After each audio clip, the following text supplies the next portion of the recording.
नमस्कार प्रिय विद्यार्थियों, आज के वीडियो के माध्यम से हम लोग चर्चा करेंगे हिंदी के बारे में। और हिंदी होगा हिंदी गद्य वाला पोर्शन। क्योंकि जब आप बीए थर्ड सेमेस्टर में होते हैं तो हिंदी गद्य आपको पढ़ना पड़ता है। हिंदी गद्य से कैसे कैसे क्वेश्चंस आपकी परीक्षा में आने वाले हैं 2025 की परीक्षा में। आपके कोई भी विश्वविद्यालय हो, डॉक्टर राम मनोहर लोहिया अवध विश्वविद्यालय का पेपर जो आपका 16-17 को लगा हुआ उसके लिए महत्वपूर्ण है।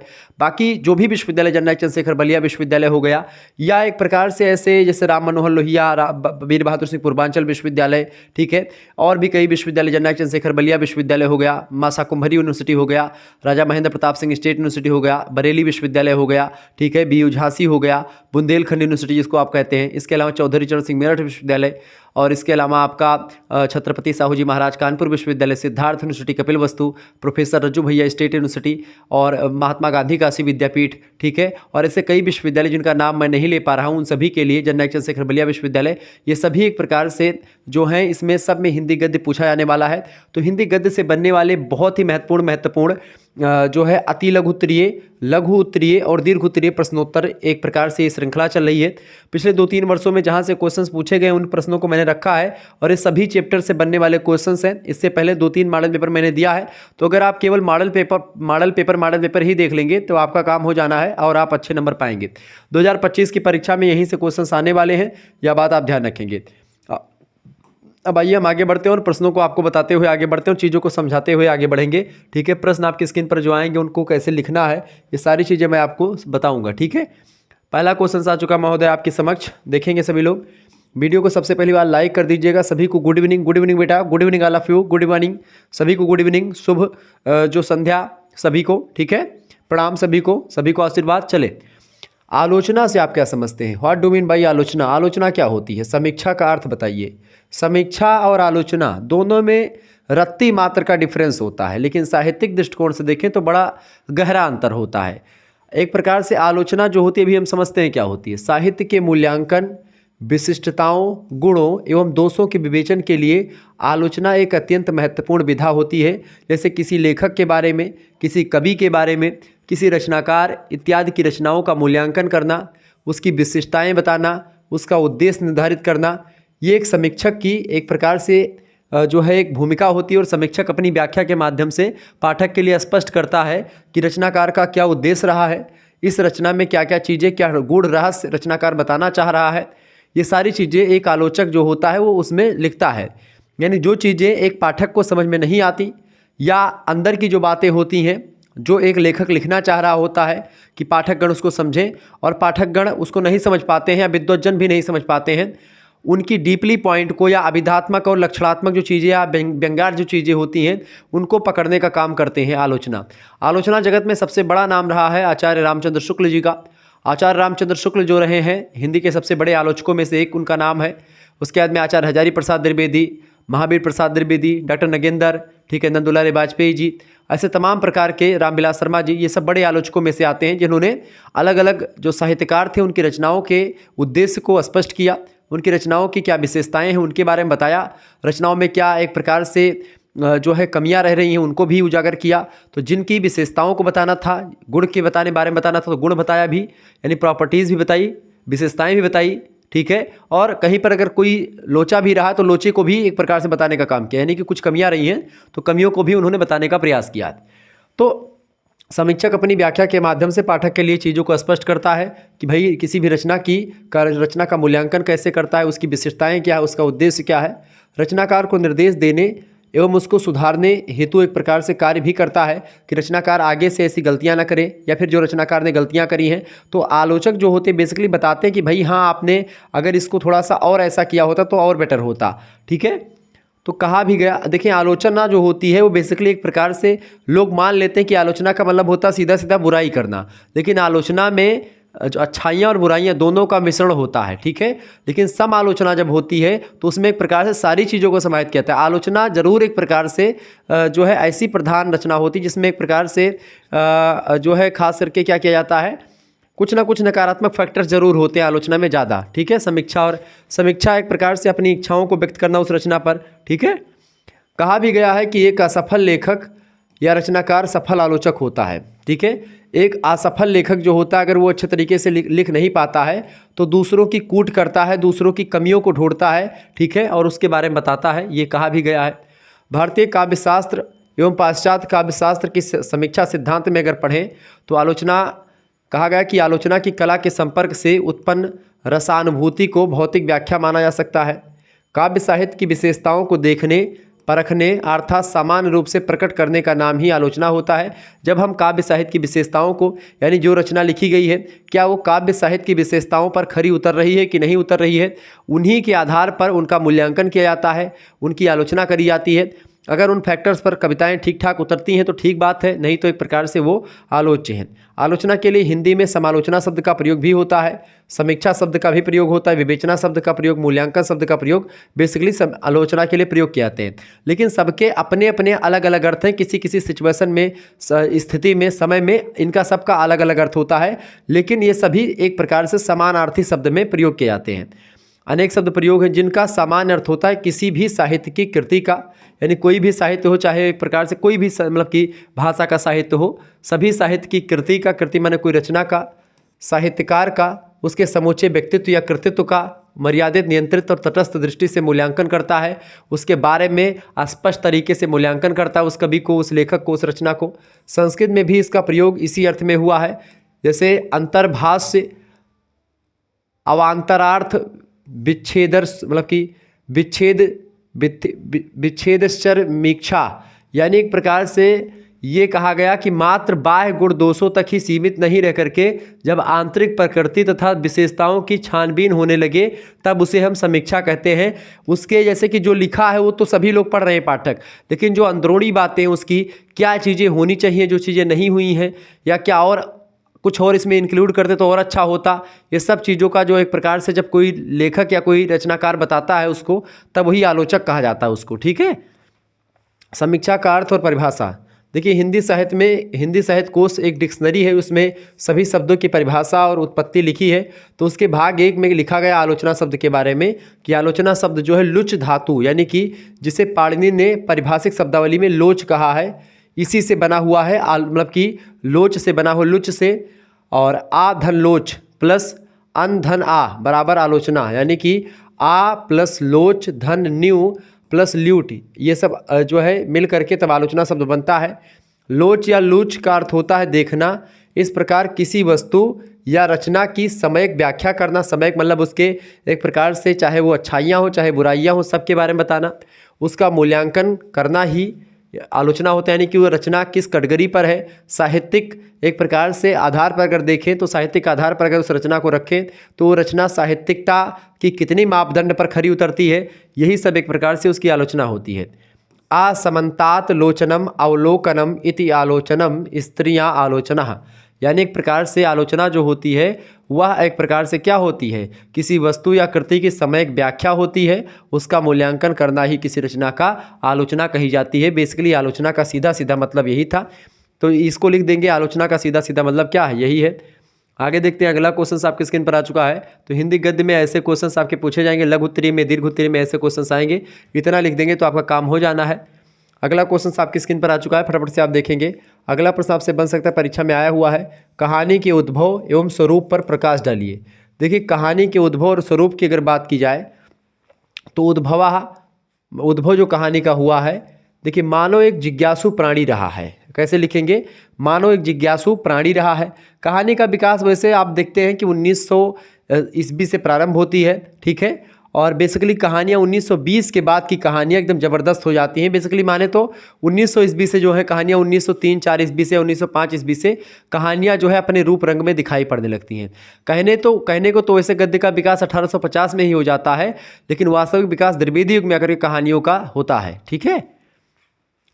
मानो एक जिज्ञासु प्राणी है, वह प्रत्येक वस्तु, व्यक्ति, घटना या दृश्य के विषय में सब कुछ जान लेने के लिए आतुर रहता है। मनुष्य हमेशा एक प्रकार से किसी भी चीज़ को देखता है तो उसके बारे में वो क्यों है, कैसी है, तमाम प्रकार के उसके दिमाग में सवाल उठते हैं। और जान लेने के बाद वह अपनी जानकारी या अनुभवों को दूसरों के समक्ष व्यक्त करने के लिए भी अकुलाया सा रहता है। यानी किसी भी चीज़ के बारे में अगर वह व्यक्ति जान जाता है तो वह 4-5 लोगों से कम कहने के लिए उद्वत होता है। यानी 4-5 लोगों से जब तक वो कह नहीं देता है या किसी से जब तक कह नहीं देता तब तक उसको खाना नहीं जम होता, बात पचती नहीं, जिसको आप कहते हैं। तो सच व्यक्त करने मतलब कि तो अपनी जानकारी या अनुभवों को दूसरों के समक्ष व्यक्त करने के लिए अकुलाया सा रहता है। इस प्रकार अभिव्यक्ति का यह क्रम मानव समाज में पारस्परिक विनिमय के द्वारा चला रहा है। यानी कि कुछ हम आपको बताएंगे, आप कुछ हमको बताएंगे, इस तरीके से एक दूसरे की लोग बात सुनते हैं। विनिमय माने होता है आदान प्रदान करना। जिज्ञासा, अकुलाहट और अनुभवों के आदान प्रदान की यह प्रवृत्ति ही कहानी की जन्मदात्री है। इसी के एक प्रकार से द्वारा, चूँकि एक समय ऐसा है जब लोग नहीं सुन रहे थे लंबी, चूँकि किसी से व्यक्ति कितना देर मिलेगा, 10 मिनट, 15 मिनट, 20 मिनट बैठेगा, बातचीत होगी। लेकिन किसी कहानी को कहने के लिए एक प्रकार से लगभग आधे घंटे से ऊपर का एक प्रकार समय लगेगा किसी भी कहानी को सुनाने में। अच्छी कहानी होगी अगर तो कम से कम 10-20 मिनट तो लगेगा। और कोई कहानी सुनना थोड़ी ना चाहता था, तो ऐसे में एक प्रकार से उसको लिखने की कला भी विकसित होती चली गई होगी। ठीक है, तो कहानी का उत्पन्न यहीं से हुआ। इस तथ्य से हम यह निष्कर्ष सहज ही प्राप्त कर सकते हैं कि अपने मूल रूप में कहानी का इतिहास उतना ही प्राचीन है जितना भाषा के उद्भव और विकास का इतिहास है। यानी कहानियाँ पहले भी रही हैं लेकिन लिखावट के रूप में नहीं रही हैं। व्यवहारिक बोलचाल में एक प्रकार से जो है तमाम कहानियाँ प्रचलित रही हैं अलग अलग भाषा में। अभिव्यक्ति में समक्ष नन्हे बालक से लेकर के अनुभव सिद्ध वयस्क तक में मूलतः कहानी कथन और श्रवण के प्रति रुचि और आकर्षण होता रहा है। हम लोग बचपन में अपने दादा से, अपने नाना नानी से कहानियाँ सुनाने के लिए हमेशा एक प्रकार से बोलते रहते कि दादा कहानी सुनाओ, नाना कहानी सुनाओ। आजकल के बच्चे तो कहानी का मतलब नहीं जानते होंगे, क्योंकि वो शुरू में से पैदा हुए तब से मोबाइल पा गए। वो निकले नहीं 12-15 महीने से बच्चे जो हो जाते हैं ऊपर, वो मोबाइल पा जाते हैं। अम्मा पापा की मोबाइल पड़ी रहती है, उसको उठा करके बढ़िया स्क्रीन टच फ़ोन को उठा करके सेल्फी लेने तक ले बच्चे जान जाते हैं। 1-1 साल के बच्चे सेल्फी लेते हैं, डांस करने लगते हैं। ठीक है, फ़ोटो खींचने करके इंस्टाग्राम पर अपलोड करते हैं। आजकल के बच्चे बड़े एक प्रकार सतर्क हो गए हैं, मोबाइल फ़ोन में रील्स स्क्रॉल करके देखते रहते हैं। तो आजकल के बच्चे तो एकदम से इसी में बिजी हैं, उनको कहानी सुनने का कोई मतलब नहीं है। ठीक है, लेकिन जब हम लोग छोटे थे तो कहानियाँ अपने दादाजी से बोलते थे कहानी सुनाओ, तो दादाजी कहते थे पहले पैर दबाओगे तो कहानी सुनाएंगे। तो हम लोग पैर बढ़िया, कोई मतलब कि कोई पैर कोई हाथ, ऐसे चार भाई थे, तो कोई हाथ पकड़ करके दबाने लगा, कोई पैर, कोई सर दबाने लगा। इस तरीके से सब लोग भिड़ जाते थे। तो दादाजी हमारे वही भागवत की कथा जो होती थी वही हम लोगों को सुनाया करते थे। ठीक है, अभी भी हमारे दादाजी हैं तो बड़ी बड़ी कहानियाँ, अच्छी अच्छी कहानियाँ सुनाया करते थे। आज भी कभी कभी जब, अब तो समय नहीं मिलता है, लेकिन लगभग आप मान कर चलो इंटर तक जब हम पढ़ते थे तब भी कहानियाँ हम लोग सुनते थे। ठीक है, क्योंकि इंटर में भी हमको फ़ोन नहीं मिला था, तो कहीं ना कहीं पे उसके बाद से आप देखेंगे कि चीज़ें बदलती गई। ठीक है, तो इसी प्रकार से कथन और श्रवण की जो एक प्रकार से रुचि रही प्रारंभ काल से मनुष्य की रही है, और आकर्षण भी लगा रहता था लोगों को। बालक नानी की कहानियाँ सुनने में रुचि लेते थे। यदि उन्हें तनिक सा प्रोत्साहित कर दिया जाए तो वह स्वयं भी कहानियाँ सुना सकते थे। ऐसे बच्चे पहले के होते थे। आजकल के बच्चे तो एक प्रकार से कहानी का नाम सुनते दूर भागेंगे, वो बस उनको मतलब रील दे दो, वो देखेंगे। ठीक है, बढ़िया डांस देखेंगे, भोजपुरी का गाना सुनेंगे। वैसे तो प्रत्येक व्यक्ति के अनुभवों की अभिव्यक्ति ही कहानी होती है। अगर हम कुछ कह रहे हैं तो कोई भी व्यक्ति अगर अपनी बातों को कह रहा है तो वो अपने आप में कहानी होती है, लेकिन साहित्यिक मापदंड पर वो कहानी नहीं सिद्ध हो पाती है। ठीक है, किंतु साहित्य में उपन्यास, निबंध, नाटक या कविता की भांति ही कहानी की एक विधा होती है। यह एक प्रकार से यह साहित्य का प्राचीनतम रूप है। कहानी आज हमारे साहित्य का सर्वाधिक लोकप्रिय अंग है, क्योंकि कहानियाँ छोटी होती हैं, लोग उसको पढ़ते हैं, क्योंकि इसमें बहुत थोड़े समय में हम विविध परिस्थितियों के बारे में, मानव स्वभाव के बारे में, मानव स्वभाव की गुत्थियों के बारे में, वैज्ञानिक तथ्यों और विविध विचारधाराओं का परिचय एक प्रकार से कहानी के माध्यम से प्राप्त करते हैं। हिंदी की पहली कहानी जो मानी जाती थी अभी तक, वो मानी जाती थी एक प्रकार से किसकी भैया, किशोरी लाल गोस्वामी जी की। कहानी का क्या नाम है? किशोरी लाल गोस्वामी की कहानी थी, किशोरी लाल। ठीक है, किशोरी लाल गोस्वामी। ठीक है, इनकी कहानी थी एक, मतलब क्या नाम था इनकी कहानी का? इंदुमती। ठीक है, इंदुमती कहानी, इंदुमती। ठीक है, तो इंदुमती कहानी अब एक कहानी नहीं रही, मतलब एक कहानी के दर्जा से, मतलब चूँकि इस पर एक प्रकार से मतलब कि कहा जाता है कि इस पर ये एक मौलिक रचना नहीं है इंदुमती, इस वजह से इसको जो है कहानी के दर्जा से हटा दिया गया। इसका प्रकाशन हुआ था 1900 ईस्वी में। इस कहानी का आचार्य रामचंद्र शुक्ल जो है हिंदी की पहली कहानी किशोरी लाल गोस्वामी की इंदुमती को ही बताते हैं। ठीक है, तो लेकिन ये कहानी एक प्रकार से इस पर कहा गया, जो आधुनिक विद्वान हैं इन लोगों ने कहा कि यह कहानी मूल रूप से या किशोरी लाल गोस्वामी जो है इसको चुराए हैं कहीं से, मतलब कि इनके मौलिकता पर इस कहानी के प्रश्न चिन्ह खड़ा कर देते हैं। छायावाद मतलब कि एक प्रकार से कहा जाता है कि ये टेम्पेस्ट नाम की रचना का छाया मतलब कि छायानुकरण है, उसी के आधार पर लिखी गई है। इस वजह से इस कहानी को एक प्रकार से अब हिंदी की पहली कहानी नहीं माना जाता। वर्तमान साक्ष्यों और वर्तमान शोधों के अकॉर्डिंग पता चला है कि एक टोकरी भर मिट्टी नाम की एक कहानी है। कौन सी भैया? एक टोकरी भर मिट्टी, लिख लीजिएगा, एक टोकरी भर मिट्टी, एक टोकरी भर मिट्टी, ठीक है। ये हिंदी की पहली कहानी की श्रेणी में आती है। इसको लिखा है बेटा माधवराव सप्रे ने। किसने लिखा है? माधवराव सप्रे, ठीक है, माधवराव सप्रे ने इसको लिखा है। ये एक प्रकार से माधवराव सप्रे हिंदी के पहले कहानीकार, मतलब कि एक टोकरी भर मिट्टी, ये इसका प्रकाशन 1903 ईस्वी के आसपास होता है, ठीक है। तो इस कहानी को या 1902 या 3 के आसपास होता है। ये कहानी जो है ये पहली कहानी है हिंदी की माधवराव सप्रे की, एक टोकरी भर मिट्टी। इसको हिंदी की पहली कहानी होने का दर्जा प्राप्त है, ठीक है। ये बात आप ध्यान रखेंगे, नोट डाउन कर लीजिएगा। आगे बढ़ते। अच्छा हाँ, एक चीज़ और ध्यान रखेंगे, जो बच्चे हमसे डायरेक्टली जुड़ना चाहते हैं, हमारे साथ जुड़ना चाहते हैं, SMS करें 9161 हमारे पास SMS करेंगे 9161 93 60 62 पर आप SMS करिएगा, ठीक है। ये मेरा नंबर है, इसी पर आप SMS करेंगे अपना नाम, अपनी यूनिवर्सिटी का नाम और आपके क्या क्या सब्जेक्ट है, अपने सब्जेक्ट के नेम लिखिएगा। मात्र 100 रुपीज़ में आपके लिए व्यवस्था कर दी गई है, ठीक है। मात्र 100 रुपये में आपके लिए क्या क्या व्यवस्था कर दी गई भैया? 100 रुपये में आपका जो 3 मेजर सब्जेक्ट है उनके आपको PDF नोट्स मिलेंगे, चाहे ऑब्जेक्टिव आपकी परीक्षा हो चाहे लिखित हो, ठीक है। आप किसी भी विश्वविद्यालय में हो, एक माइनर सब्जेक्ट जो आपका ऑब्जेक्टिव के विश्वविद्यालय में होता है उसकी भी तैयारी, और आपका जो एक को करिकुलर पेपर होता है उसकी भी तैयारी आपकी हो जाएगी। यानी कि इन चारों पाँचों सब्जेक्ट की तैयारी आपकी मात्र 100 रुपीज़ में हो जाएगी, ठीक है। जिनमें 4 सब्जेक्ट हैं उनकी 4 की, जिनमें 3 सब्जेक्ट हैं उनके तीनों की तैयारी मात्र 100 रुपीज़ में की जा रही है, जिसमें आपको PDF नोट्स मिलेंगे, एग्जाम पॉइंट ऑफ व्यू से चीज़ें आप मिलेंगी। तो आप वैसे चैप्टर वाइज भी क्लासेस आपको वहाँ पर प्रोवाइड है, तो भी सबकी लिंक मैं सेंड कर दूंगा। बट आपको यहाँ पर आप देखना किसको है, आप केवल महासंग्राम वीडियो, रिवीजन क्लास और मॉडल पेपर और तमाम प्रकार के जो PDF नोट्स वगैरह हैं जो इंपॉर्टेंट है आपकी परीक्षा में पूछे जाने वाले, वो सब आपके पास सेंड कर दिए जाएंगे। उन सभी को आपको देखना है और आपको लाइव क्लास वाली जो ग्रुप है उससे भी जोड़ दिया जाएगा, तो वहाँ पर आपको क्लास की लिंक भी मिलती रहेगी। तो जुड़ जाइए फटाफट से, मात्र 100 रुपीज़ फीस रखी गई है। और इसका फ़ायदा ये होगा कि जब सेकेंड सेमेस्टर में आप पहुँचेंगे बेटा, सेकेंड सेमेस्टर में सबसे पहले इन्फॉर्मेशन जो होगी कोर्स की वो आपको ही मिलेगी, आपको बताया जाएगा। और आप जल्दी जुड़ेंगे तो आपको चैप्टर 1 से पूरी तैयारी मिल जाएगी, ठीक है। चैप्टर 1 2 इस तरीके से आप शुरू से लेकर के पूरा पढ़ेंगे। चैप्टर मतलब सेकंड सेमेस्टर में और विधिवत तैयारी मैं करवाने वाला हूँ, ठीक है। मात्र 100 रुपीज़ ही फीस रखी जाएगी उसकी भी, ठीक है। अभी तो 100 रुपीज़ रखी जाएगी, उसमें भी सारे सब्जेक्ट की व्यवस्था करी जाएगी। तो उसके लिए एक प्रकार से आपको प्रिपेयर करे जाएगा, शुरुआत से ही बताया जाएगा। जैसे जनवरी से लास्ट से पेपर मतलब कि जैसे आप खत्म होते हैं फर्स्ट सेमेस्टर के, तो ऐसे सेकंड सेमेस्टर की तैयारी प्रारंभ करवा दी जाएगी, ठीक है। तो ये आप मतलब कि थर्ड सेमेस्टर में है तो आपके फोर्थ सेमेस्टर की तैयारी हो जाएगी। जो बच्चे फिफ्थ मतलब कि जो फर्स्ट सेमेस्टर में उनके सेकंड की, ठीक है। जो आप जैसे आप थर्ड सेमेस्टर में हैं आप, तो आपकी तैयारी जो है फोर्थ सेमेस्टर की शुरू हो जाएगी जल्दी, ठीक है। तो फोर्थ सेमेस्टर की तैयारी आपकी विधिवत हो जाएगी। तो ऐसे में आपका फ़ायदा होगा, आपको बहुत कम पैसों में आपकी व्यवस्था विधिवत कर दी गई है। तो आप जुड़ जाइए फटाफट से हमारे साथ, और आप शुक्ला स्टडी पॉइंट के एक प्रकार से सदस्य के रूप में जुड़ जाएंगे। मात्र 100 रुपीज़ में अगर आपके लिए ऐसी व्यवस्था हो रही है तो आप आसानी से जुड़ करके पढ़ सकते हैं। आप हमसे डायरेक्टली जुड़ पाते हैं, ठीक है। आपके डाउट वगैरह भी क्लियर होते रहते हैं। अगला प्रश्न है, आचार्य शुक्ल के निबंधों की प्रमुख विशेषताएं क्या हैं, बताएं। देखिए, शुक्ल जी के निबंधों में विषय और व्यक्ति व्यंजकता का गूढ़ मिश्रण मिलता है, जिसके कारण ही विषय की प्रस्तुति में कसावट और आत्मीयता का समावेश दिखाई देता है। जो आचार्य शुक्ल के निबंध हैं, कहीं ना कहीं पे उसमें एक प्रकार से व्यक्ति व्यंजकता और विषय मतलब निबंधों में जो विषय है और व्यक्ति व्यंजकता है, दोनों का समन्वय करने का प्रयास किया गया है। बहुत ही सफल निबंधकार के रूप में हमारे समक्ष आचार्य शुक्ल आते हैं, ठीक है। एक सफल आलोचक निबंधकार भी हैं। अगला प्रश्न, चिंतामणि किसका निबंध संग्रह है। चिंतामणि बेटा रामचंद्र शुक्ल जी का निबंध संग्रह है। चिंतामणि एक प्रकार से बहुत बड़ा निबंध संग्रह, इसमें इनके कई निबंध संकलित हैं, कई भागों में ये बटा हुआ है, ठीक है। आगे देखते हैं, अगला क्वेश्चन आ चुका है, पर्वत के विषय में हजारी प्रसाद द्विवेदी क्या बोलते हैं। हजारी प्रसाद द्विवेदी कहते हैं कि पर्वत शोभा निकेतन होते हैं, शोभा को बढ़ाने वाले होते हैं।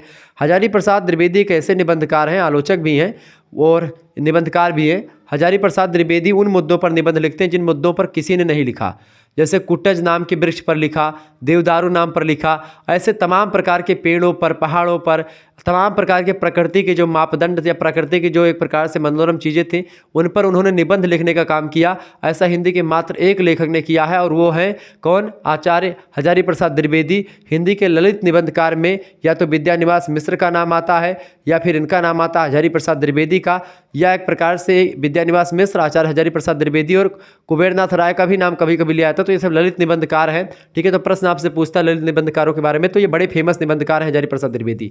हिंदी साहित्य के आलोचक हैं। आचार्य रामचंद्र शुक्ल के बाद में आलोचना में अगर किसी ने एक प्रकार से आचार्य रामचंद्र शुक्ल के विचारों का खंडन कहीं कहीं पर करने का में सफल हुए हैं तो आचार्य हजारी प्रसाद द्विवेदी, बाकी किसी की हिम्मत नहीं होती कि आचार्य शुक्ल के विचारों का खंडन कर पाए।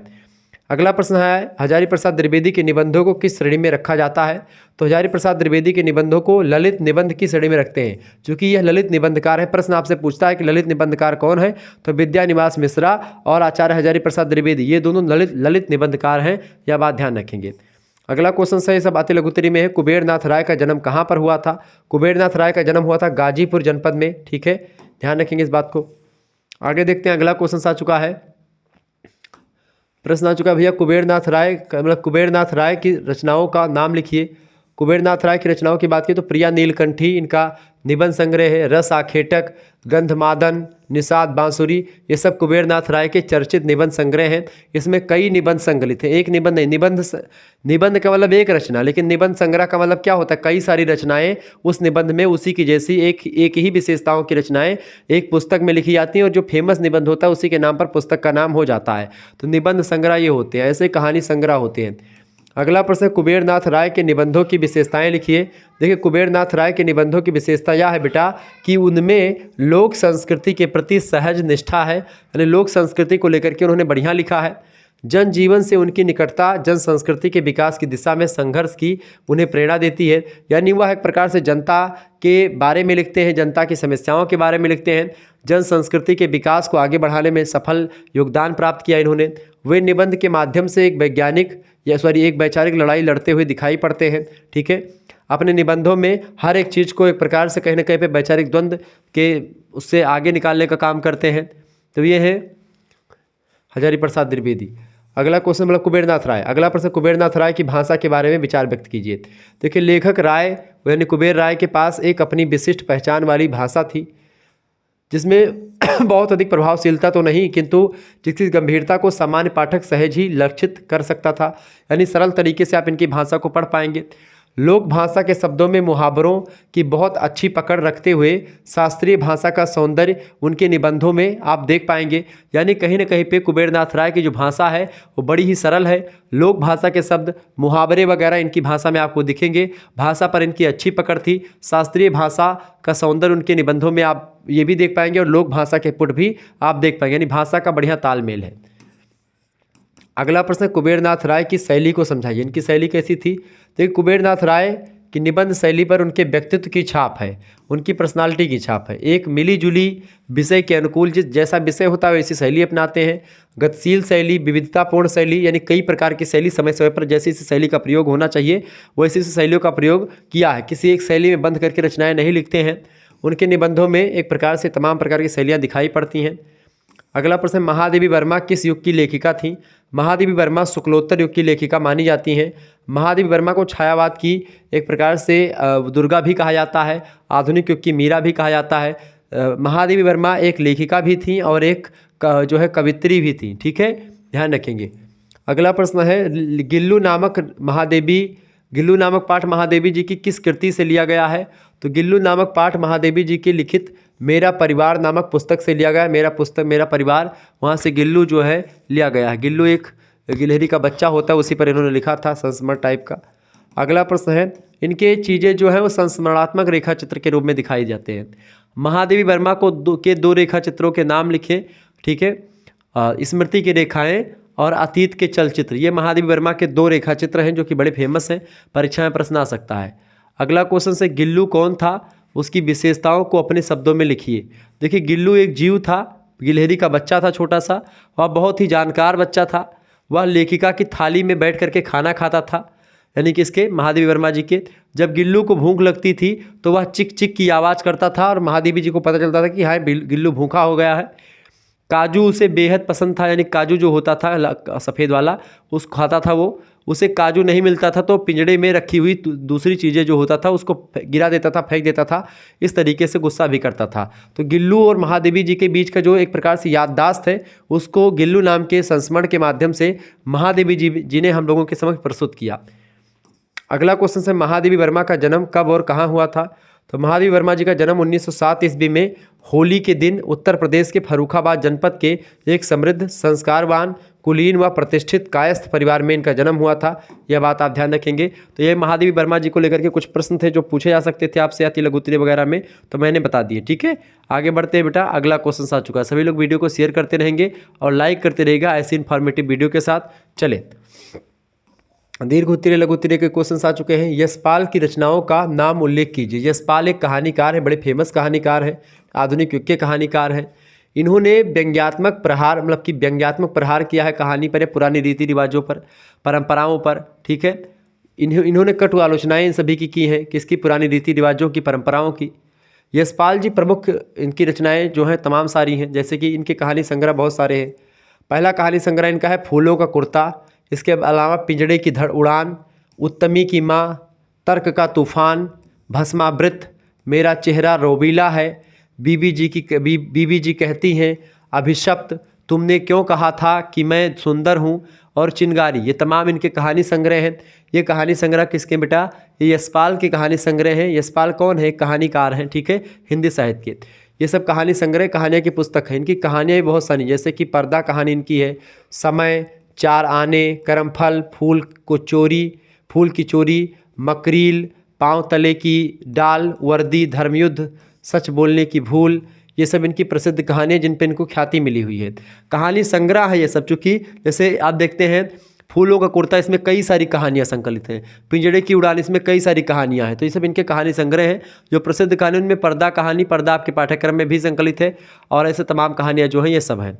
उपन्यास भी आपने कई सारे लिखे, जैसे देशद्रोही नाम का उपन्यास लिखा, दादा कामरेड उपन्यास लिखा, अमिता, मनुष्य के रूप, दिव्या, तेरी मेरी उसकी बात, झूठा सच उपन्यास जो है यशपाल का बड़ा फेमस रहा है। ये सब इनके एक प्रकार से उपन्यास हैं जो कि एक प्रकार से बड़े फेमस है। झूठा सच उपन्यास काशी हिंदू विश्वविद्यालय के सिलेबस में भी शामिल है। ठीक है, एमए के सिलेबस में शामिल है झूठा सच। आप देखें, सोच सकते कितना महत्वपूर्ण है। आगे देखिए, यात्रा वृत्तांत, लोहे की दीवार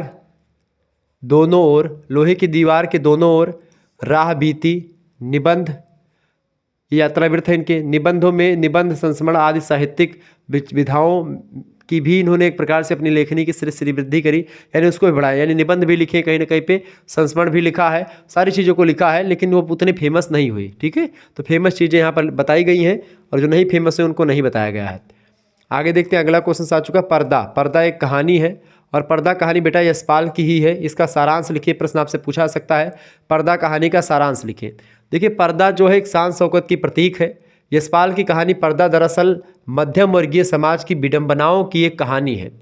जिन लोगों की सारी कोशिश हमेशा अमीर बनने की होती है, जो खुद से रईस लोगों की दिनचर्या का पालन करते हैं, उनके जैसा बनने का प्रयास करते हैं, अमीरों की देख रेख, मतलब अमीर जैसा खाते पीते उनके जैसा खान पान होता है, उन्हीं के जैसे बनने का प्रयास करते हैं, अपनी गुर्बत को गुर्बत को छिपाते हैं, यानी कि जो उनकी वास्तविक है या वास्तविकता है उसको छुपाते हैं। वे ना तो अमीर की श्रेणी में आ पाते हैं और ना ही गरीब की तरह गरीबी स्वीकार कर पाते हैं। वह एक प्रकार से, चूँकि पहले जो व्यक्ति अमीर होता है, जब उसको गरीबी छाई जाती है तो उसको एक प्रकार से बड़ा कष्ट का सामना करना पड़ता है। इस कहानी का मुख्य पात्र यूं ही तो वह पर्दा ही है जो एक घर की लाज बचाने की कोशिश अपने अंतिम रेशे, अपने अंतिम धागे तक करता है। पर चूंकि यह पर्दा चौधरी पीर बकस के मकान पर टंगा था, तो सारा किस्सा उन्हीं के सहारे एक प्रकार से चलता रहता है। इसमें कहानी के अंत में ये पर्दा हट चुका था, सबको उनके घर के हालत के बारे में पता चल गया था, जो उन्होंने उधार लिया था। ठीक है, मियाँ साहब से वो उधार मांगने के लिए आते हैं, पर्दा फट जाता है, पर्दा गिर जाता है। इस तरीके से पूरी कहानी पर्दा पर है। वो लोग लाज बचाने के चक्कर में एक प्रकार से अपने आप को अपना भौकाल टाइट किए हुए हैं। ठीक है, पूरी कहानी है, पर्दा कहानी के बारे में मैंने आपको बता रखा है। आप यूट्यूब पर वीडियो पाएंगे तो उसकी पूरी डिटेल में मैंने जानकारी दी है। ठीक है, प्रश्न अगला है, पर्दा कहानी के लेखक कौन है? तो यशपाल जी हैं। अगला प्रश्न, यशपाल का जन्म कब और कहाँ हुआ था? यशपाल का जन्म 1903 ईस्वी में पंजाब प्रांत की फिरोजपुर छावनी में हुआ था। यशपाल एक मार्क्सवादी आलोचक हैं। यशपाल का निधन कब हुआ था? 26 दिसंबर 1976 में इनका निधन हो गया था। यशपाल के कहानी संग्रहों के नाम देखिए, फूलों का कुर्ता, पिंजरे की उड़ान, उत्तमी की माँ, ऐसे तमाम उपन्यास है, मैंने शुरुआत में ही बता दिया। तो इस तरीके से ये थे आपके कौन, जिनका नाम था यशपाल। आगे देखते हैं, ललित निबंधकार के रूप में कुबेरनाथ राय का मूल्यांकन कीजिए। मैंने बताया था विद्यानिवास मिश्र, कुबेरनाथ राय और हजारी प्रसाद द्विवेदी, ये 3 हिंदी के ललित निबंधकारों में आते हैं। हरिशंकर प्रसाई हिंदी के व्यंग्यकार में आते हैं। ठीक है, ये सब ध्यान रखेंगे। क्लियर। और इसके अलावा और आपके फणीश्वरनाथ रेणु, वो आपके आंचलिक कहानीकार में आते हैं। ठीक है, चले अगला क्वेश्चन आ चुका है, ललित निबंधकार के रूप में कुबेरनाथ राय का मूल्यांकन कीजिए। ललित निबंधकार के रूप में देखिए, ललित निबंध के क्षेत्र में आचार्य हजारी प्रसाद द्विवेदी एवं डॉक्टर विद्यानिवास मिश्र की परंपरा के कलाकार कुबेरनाथ राय हैं। डॉक्टर विद्यानिवास मिश्र की परंपरा के कलाकार हैं हजारी प्रसाद द्विवेदी, और विद्यानिवास मिश्र एक ललित निबंधकार थे, उन्हीं की परंपरा को आगे बढ़ाया कुबेरनाथ राय ने। ललित निबंधकारों में इनका स्थान महत्वपूर्ण है। जो कुबेरनाथ राय हैं बहुमुखी प्रतिभा के कलाकार थे, हर एक क्षेत्र में इन्होंने काम किया। आपका पांडित्य सराहनीय है, यानी इनका जो ज्ञान था वो सराहनीय है। प्राचीन भाषा, साहित्य, संस्कृति और अन्य विषयों के आप सफल अध्येता रहे हैं कुबेरनाथ राय जी। तो विद्वान के बारे में अगर देखें तो विद्वता के दृष्टिकोण से तो इसमें कोई कमी नहीं रही। निबंधकार की भाषा गंभीर, परिष्कृत, सुरुचिपूर्ण, चिंतन परक, आत्मव्यंजक एवं संस्कृतिनिष्ठ है। भाषा में संस्कृत के तत्सम शब्दों के साथ साथ विदेशी और देशी शब्दों की छटा भी दिखाई पड़ी है, जो भावों और विचारों में परिवर्तित होती चलती रहती है। लेखक की भाषा विशेषताएं निम्नलिखित रूप में देखी जा सकती हैं। जैसे कि आप देखेंगे कुबेरनाथ राय के बारे में, तो कुबेरनाथ राय जो है विदेशी भाषाओं के साथ साथ ही लेखक की संस्कृत में भी अद्भुत मतलब की गति है, यानी कि वो विदेशी भाषा के शब्दों के प्रयोग के साथ साथ संस्कृत के शब्दों का प्रयोग भी करते हैं। यही कारण है कि इनके निबंधों में संस्कृत के शब्द सहज रूप में आपको देखने को मिल जाएंगे।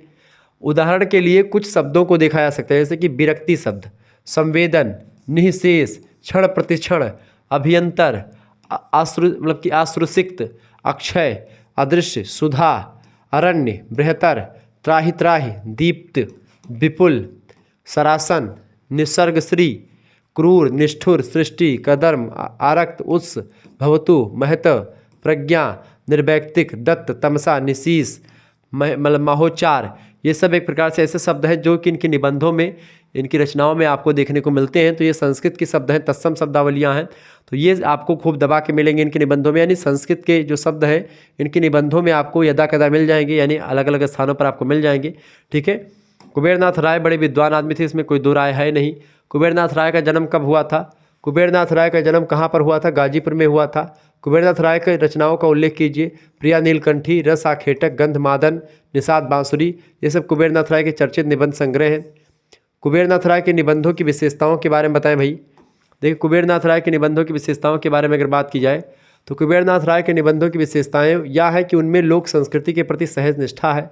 जनजीवन से उनका निकटता जन संस्कृति के विकास की दिशा में संघर्ष की प्रेरणा देती है, और वे निबंधों के माध्यम से एक वैचारिक लड़ाई लड़ने दिखाई देते। तो ये रिपीटेड क्वेश्चन मेरे हिसाब से आ गया। कुबेरनाथ राय की भाषा के बारे में आप क्या जानते हैं? तो ये भाषा मैंने आपको बताई। चलिए, ये क्वेश्चन आपका हो चुका है, इस पर फिर से समय नहीं गंवाते हैं, आगे देखते हैं। ये क्वेश्चन मैंने आपको बताया था, अभी मैं दिखा रहा हूँ आपको। यशपाल जी से पहले था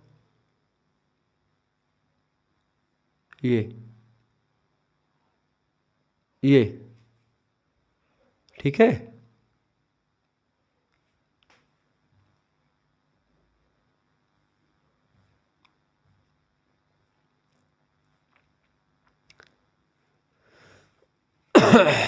ठीक है, तो लेखक कुबेरनाथ राय की भाषा देखेंगे। इनकी राय के पास अपनी एक विशिष्ट पहचान वाली भाषा भी दिखलाई पड़ती है, जिसमें बहुत अधिक प्रभावशीलता तो नहीं, किंतु जिसकी गंभीरता को सामान्य पाठक सहज पाएंगे। ठीक है, लोक भाषा के शब्दों का प्रयोग, मुहावरों का प्रयोग ये अच्छे तरीके से करते। शास्त्रीय भाषा भी, संस्कृत की शब्दावली भी इनमें देखने को मिलती हैं। कुबेरनाथ राय की शैली कैसी है? तो इनकी शैली एक प्रकार से निबंध शैली, उस पर व्यक्तित्व की छाप है इनके। एक मिलीजुली, विषय के अनुकूल, गतिशील और विविधतापूर्ण शैली का प्रयोग करते हैं। उनके निबंधों में सारी जो है शैलियाँ दिखाई पड़ती हैं। ठीक है, आगे देखते हैं। अगला क्वेश्चन आ चुका है, अमृत राय का संक्षिप्त जीवन परिचय देते हुए उनकी रचनाओं का उल्लेख कीजिए। अमृत राय कौन थे? अमृत राय जो हैं ये पुत्र हैं मुंशी प्रेमचंद जी के, यह बात ध्यान रखेंगे। इन्होंने कलम का सिपाही नाम की एक रचना लिखी है, जो कि मुंशी प्रेमचंद जी की जीवनी है। ठीक है, अमृत राय का जन्म हुआ था 1921 में उत्तर प्रदेश के वाराणसी में। ठीक है, वाराणसी में एक स्थान है लमही में इनके घर गया हूँ अमृत राय जी के। बेसिकली मैं मुंशी प्रेमचंद जी के घर गया था, तो मुंशी प्रेमचंद जी के पुत्र हैं, तो आप इनका भी घर मान लीजिएगा। ठीक है, लमही नाम का गांव है, वहीं पर पड़ता है। अब तो गांव नहीं रह गया है, लेकिन बढ़िया एक कस्बा है। ठीक है, आज पोखरा है। उनका घर भी, मैं घर पे 2 मंजिला का घर बना हुआ था, वो मैंने यूट्यूब पर फोटो भी डाली है, इंस्टाग्राम पर भी पड़ी हुई। तो आप हमको इंस्टाग्राम शुक्ला स्टडी पॉइंट नाम से इंस्टाग्राम आईडी, उस पर आप फॉलो कर सकते, देख सकते हैं।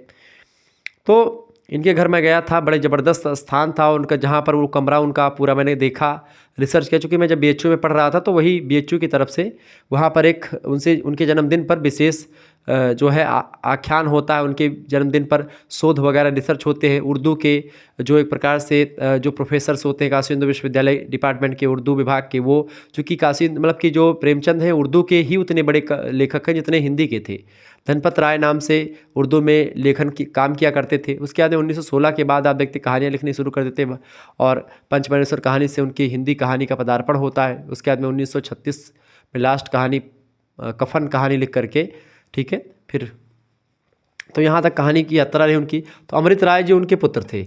इनका 1921 में जन्म हुआ था उत्तर प्रदेश के वाराणसी में। वे प्रसिद्ध लेखक और उपन्यासकार मुंशी प्रेमचंद के छोटे पुत्र थे। अपने पिता की तरह अमृत राय मूलतः कहानीकार व उपन्यासकार थे। श्रेष्ठ अनुवादक और जीवनीकार के रूप में भी उनकी ख्याति प्राप्त हुई है। इनके साथ ही एक व्यंग्यकार और समालोचक के रूप में भी ये जाने जाते हैं। प्रेमचंद की जीवनी कलम का सिपाही के लिए साहित्य अकादमी पुरस्कार से उनको सम्मानित भी किया गया है। नाट्य लेखन में भी सक्रिय रहे हैं आप। अंग्रेजी, बंगला और हिंदी पर अमृत राय को संपन्न अधिकार था। 14 अगस्त 1996 को उनका निधन हो जाता है। किसका? इन्हीं का क्या नाम है? अमृत राय जी का। ठीक है, इनकी रचनाएं भी कई सारी, जैसे कि अमृत राय जी की रचनाओं में साहित्य में संयुक्त मोर्चा, सुबह का रंग, लाल धरती, नई समीक्षा, फांसी के तख्ते से, कस्बे का एक दिन, ठीक है, इसके अलावा पीली मिट्टी, कटघरे, जंगले, ठीक है, जंगल, सहचिंतन, भटियाली, आधुनिक भावबोध की संज्ञा, वहरस, चतुरंग, आरंग और धुआं, ये तमाम प्रकार की रचनाएं इनकी बड़ी फेमस हैं। ठीक है, इसके अलावा प्रेमचंद कलम का सिपाही नाम की जीवनी लिखी। इसके अलावा बीज नाम का उपन्यास लिखा। तिरंगा कफन कहानी संग्रह लिखा।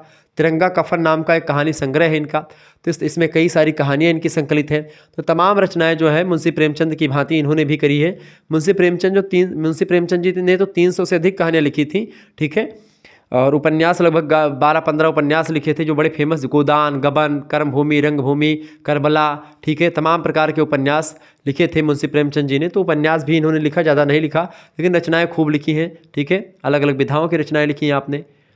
कलम का सिपाही किसे और क्यों कहा जाता है, बताएं। प्रश्न बढ़िया है। देखिए, कलम का सिपाही मुंशी प्रेमचंद को कहा जाता है। हिंदी साहित्य में कलम का सिपाही मुंशी प्रेमचंद के लिए उपयुक्त शब्द है। इनको यह उपाधि देने की बड़ी वजह यह है कि इनकी कलम ने सिर्फ समाज की सच्चाइयों को कागज़ पर उतारना है। साहित्य में इन्हें यथार्थवाद के नाम से भी जाना जाता है। इन्होंने एक प्रकार समाज की जो रूढ़ियाँ थीं, रीति रिवाज थे, उनके बारे में, समाज में जो समस्याएँ थीं, जो दबा वर्ग था, उन सभी के बारे में बताने से कतराए नहीं। जहाँ समाज में एक तरफ लोग एक प्रकार से उच्च वर्ग की बातों को लिखा करते थे, वही समाज में दूसरी तरफ ये मुंशी प्रेमचंद जी तमाम प्रकार की चीज़ों को लिखते थे, और जो सच्चाइयाँ होती थी उन सच्चाइयों को एक प्रकार से लिखने का काम करते थे। प्रेमचंद ने सामाजिक स्तर पर यथार्थवाद का दामन इस कदर पकड़ा कि इसको एक आदर्श के रूप में उन्होंने अपने अंदर ग्रहण कर लिया, और यथार्थवादी आदर्शोन्मुख यथार्थवादी की ओर बढ़ करके अपनी रचनाएँ की, जो बेहद प्रचलित और विभिन्न पुरस्कार सम्मानित रचनाएँ लिखी। इन्होंने तमाम प्रकार रचनाएँ लिखी जो आदर्शवाद विचारधारा, और खास करके आदर्शवाद का मतलब होता है जो पुरानी परंपरा चली आ रही है उसको आगे बढ़ाया, लेकिन उसको यथार्थवाद के धरातल पर उन्होंने आगे बढ़ाया, यानी कि सही सही चीज़ें जो वास्तव में होती हैं उस पर नज़र डालने का भी काम किया। ऐसा नहीं कि केवल कह देने से या जो समाज में नहीं भी हो रहा उसको केवल लिख देते हैं। वो एक प्रकार से जो चीज़ें समाज में होती हैं उसको उसी जैसा लिखने का काम करते हैं मुंशी प्रेमचंद। डरते बिल्कुल भी नहीं है। समाज की जो छोटे से छोटा तबका है उस पर भी, यहाँ तक कि एक प्रकार से कुत्ता जो है वह घीसू माधव की बात हो, चाहे वो कफन कहानी की बात हो, चाहे पूस की रात की बात हो, चाहे वो एक प्रकार से अलगू चौधरी और झुम्मन मियाँ और खाला से इर्द गिर्द घूमती कहानी जो है इनकी, क्या नाम है उस कहानी का जो आपके पाठ्यक्रम, पंचपरमेश्वर कहानी की बात हो। पंचपरमेश्वर कहानी से लेखन की शुरुआत जरूर करते हैं आप, लेकिन उसके आगे आप देखते हैं इन्होंने बड़ा काम किया। तो प्रेमचंद ने हिंदी साहित्य में बड़ा काम किया है। प्रेमचंद अपनी कहानियों और उपन्यासों के माध्यम से समाज की अच्छाई और बुराई दोनों को हमारे सामने लाते हैं। इनकी रचनाओं के में समाज के हर तबके के लोग नजर आ जाते हैं।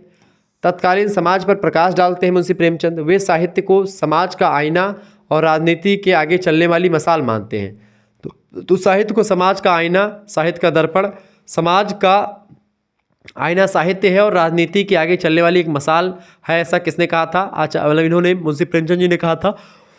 हर साहित्यकार को मनोरंजन से ऊपर उठ करके सुधारवादी रचनाएं लिखने पर बल देना चाहिए, ऐसा मुंशी प्रेमचंद भी कहते हैं।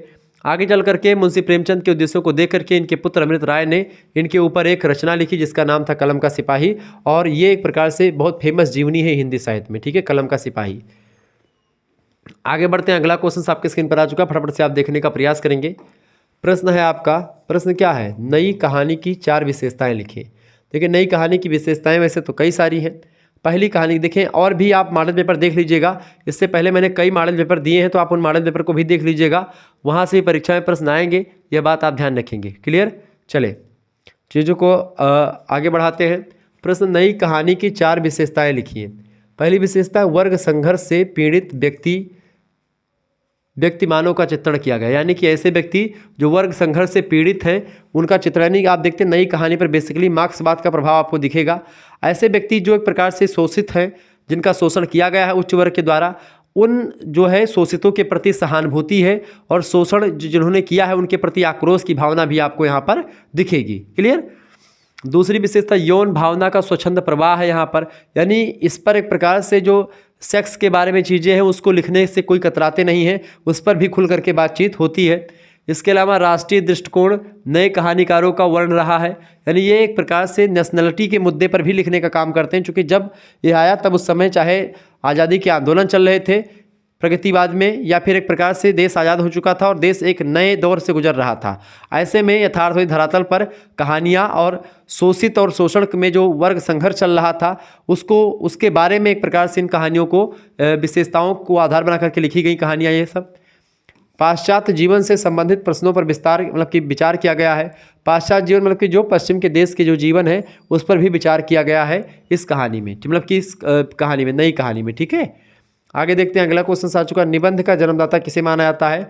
निबंध का जन्मदाता रोम के प्रसिद्ध लेखक थे सिसरो और सेनेका, इन्हीं को जो है निबंध का जनक मानते हैं। वैसे मानतेन को भी निबंध का जनक माना जाता है, यह बात आप ध्यान रखिएगा, लेकिन पहले यही है।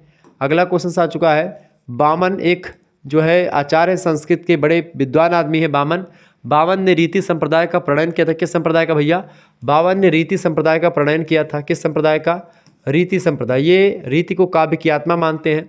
तो बावन ने गद्य को क्या कहा? बावन ने कहा कि गद्यम कवि नाम निष्कर्षम वदंती, यानी एक प्रकार से जो गद्य होता है वह एक प्रकार से क्या होता है, वो क्या होता है? गद्यम कवि नाम निष्कर्षम वदंती, ये बामन ने कहा गद्य को। अगला प्रश्न, निबंध की व्युत्पत्ति बताइए। निबंध की व्युत्पत्ति बेसिकली जो है नि प्लस बंध और घने धातु से मिलकर के हुई है, अर्थात निश्चितार्थेन विषय अधिकृत बंधनम, यानी कहने का मतलब है कि ऐसी रचना जो बंधन मुक्त होकर के एक लेखक साहित्यिक शैली का प्रयोग करते हुए लिखता है वही रचना क्या होती है? निबंध कहलाती है। निबंध में कोई बाउंडेशन नहीं होता, लेखक स्वच्छंद रूप से विचरण करता है, लेकिन वो अपने मुद्दे के इर्द गिर्द ही घूमना रहना। जैसे कि आपने कुटज नाम का निबंध लिखा, तो कुटज नाम के वृक्ष के बारे में अगर आपने निबंध लिखा है तो उसी के इर्द गिर्द आपको घूमना है, उसके इतर नहीं जाना है कि आप इधर भाग गए उधर भाग गए या अलग चले गए, तो आपको उसी के इर्द गिर्द ही घूमना है। यह बात भी इसमें बताई गई है। कुल मिलाकर के कहने का मतलब ये है कि आपको एक प्रकार से बंधन मुक्त होकर के तो लिखना है, लेकिन किसी एक विचारधारा पर या किसी एक मुद्दे पर अगर आप लिख रहे हैं तो उस मुद्दे पर, उस विचारधारा से आप हटो ना, उसी के इर्द गिर्द घूम करके अपने जो मनोभाव हैं उनको व्यक्त करो, अपने विचारों को, अपने ज्ञान को उड़ेलो। ठीक है,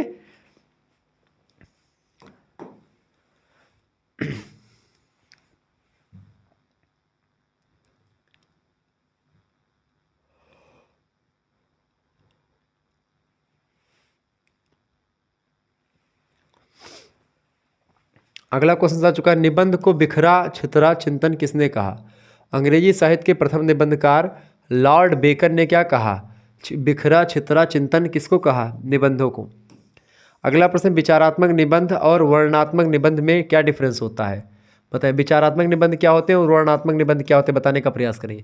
देखिए विचारात्मक निबंध और वर्णनात्मक निबंध में कई अंतर होते हैं। बेसिकली इनमें मुख्य अंतर ये है कि विचारात्मक निबंध जो होते हैं उसके लेखक में लेखक अपने चिंतन और मनन के फलस्वरूप उत्पन्न विचारों को लिखता है। यानी लेखक एक प्रकार से अपने मन में विचार करता है, किसी मुद्दे के प्रति चिंतन करता है, मनन करता है, उसके बाद में जो विचार उत्पन्न होते हैं उसके दिमाग में उसी विचार को लिख देता है, वो होता है विचारात्मक निबंध।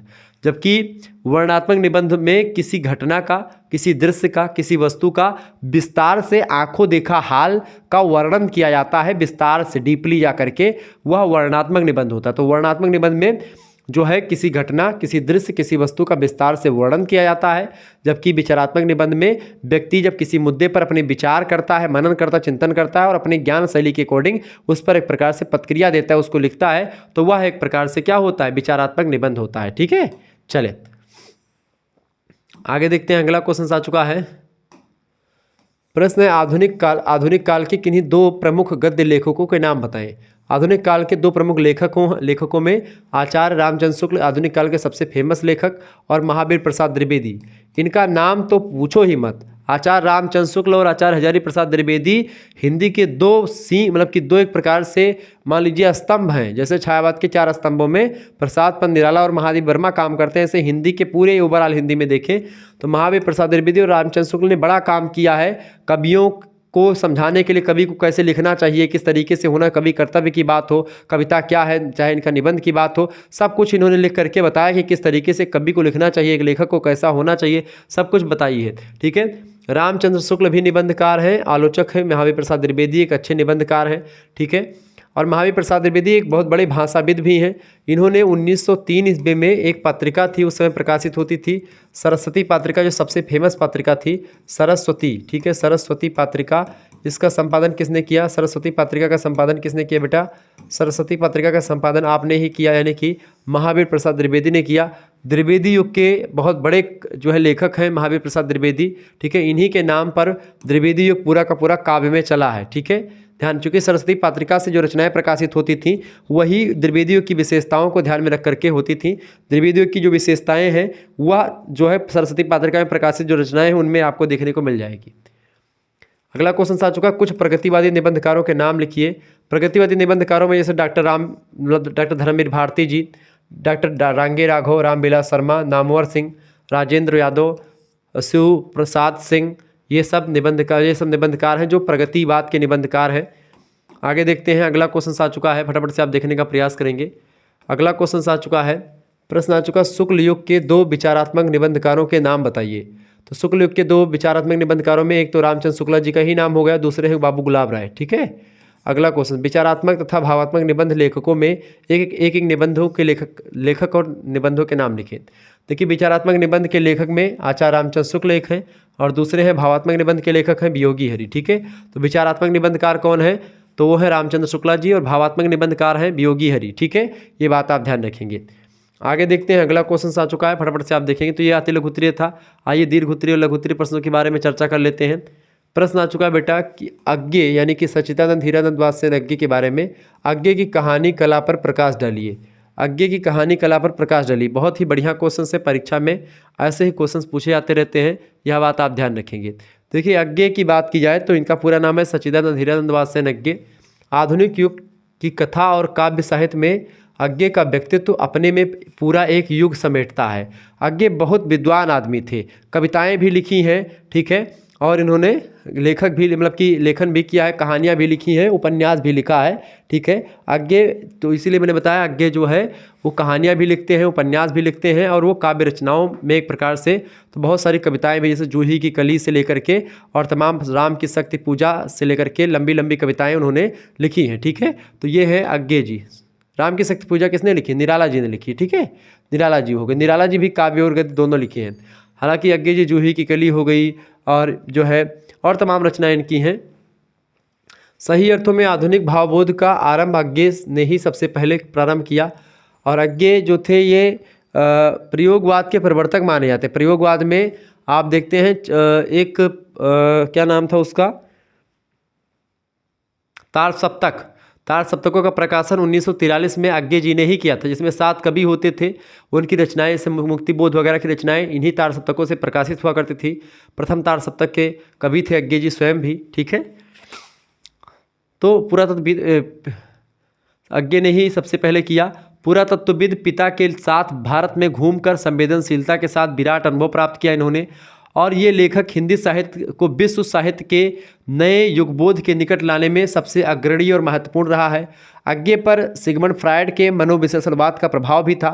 ये एक मनोवैज्ञानिक कहानीकार रहे हैं, अग्गे उपन्यासकार रहे हैं। इनकी एक रचना है शेखर एक जीवनी, बड़ी फेमस रचना है, पढ़िएगा कभी टाइम मिले तो। शेखर उसमें अग्गे की ही व्यक्तित्व को दिखाने का काम करता है। उपन्यास, कहानी, कविता सभी क्षेत्रों में संवेदना, अनुभूति और शिल्प के विलक्षण प्रयोग अग्गे ने किए हैं।